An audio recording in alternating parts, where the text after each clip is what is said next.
Je suis le cep, et vous êtes les sarments.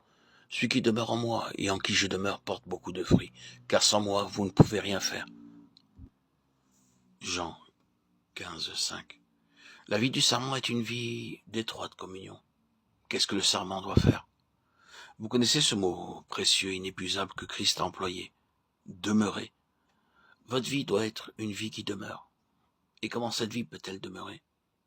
Exactement comme le sarment demeure attaché au cep, à chaque minute de la journée. Les sarments sont en communion étroite et ininterrompue avec le cep, de janvier à décembre. Ne puis-je vivre chaque jour? C'est presque une terrible chose d'avoir à poser la question. Ne puis-je vivre en communion constante avec le cep divin? Vous dites, mais je suis fort occupé.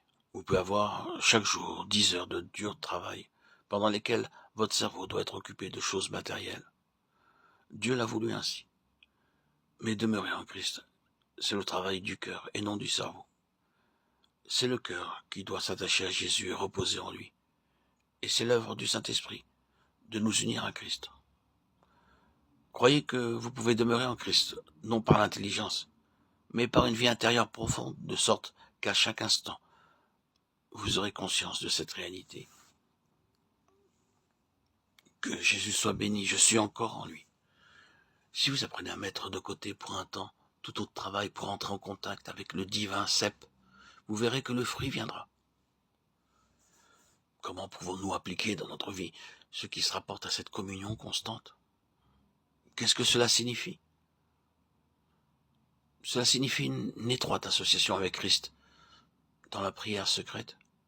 Je suis sûr qu'il y a des chrétiens qui désirent ardemment avoir une vie spirituelle plus élevée et qui ont obtenu parfois une grande bénédiction et qui ont parfois reçu une grande effusion de la joie céleste. Et au bout d'un certain temps, cela a disparu. Ils n'ont pas compris que la communion intime, personnelle et actuelle avec Christ est une nécessité absolue de la vie journalière. Prenez le temps d'être seul avec Christ. Rien dans le ciel, ni sur la terre ne peut vous libérer de cette nécessité. Si vous voulez être des chrétiens saints et heureux. Oh, combien de chrétiens considèrent comme un fardeau et une obligation et un devoir et une difficulté d'être seuls avec Dieu. C'est là le grand obstacle à notre vie chrétienne. Nous avons besoin d'une communion tranquille avec Dieu. Et je vous déclare au nom du divin cep que vous ne pouvez être des sarments en bonne santé, des sarments dans lesquels la sève divine peut couler, si vous ne consacrez pas beaucoup de temps à la communion avec Dieu.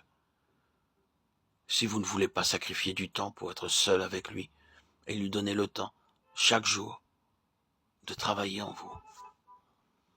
Et ainsi, fortifier le lien qui vous unit à lui. Il ne peut vous donner cette bénédiction de la communion ininterrompue. Jésus vous demande de vivre en communion intime avec lui. Que chacun de nos cœurs dise, « Ô Christ, c'est cela que je désire ardemment, c'est cela que je choisis. » Et il vous le donnera avec joie.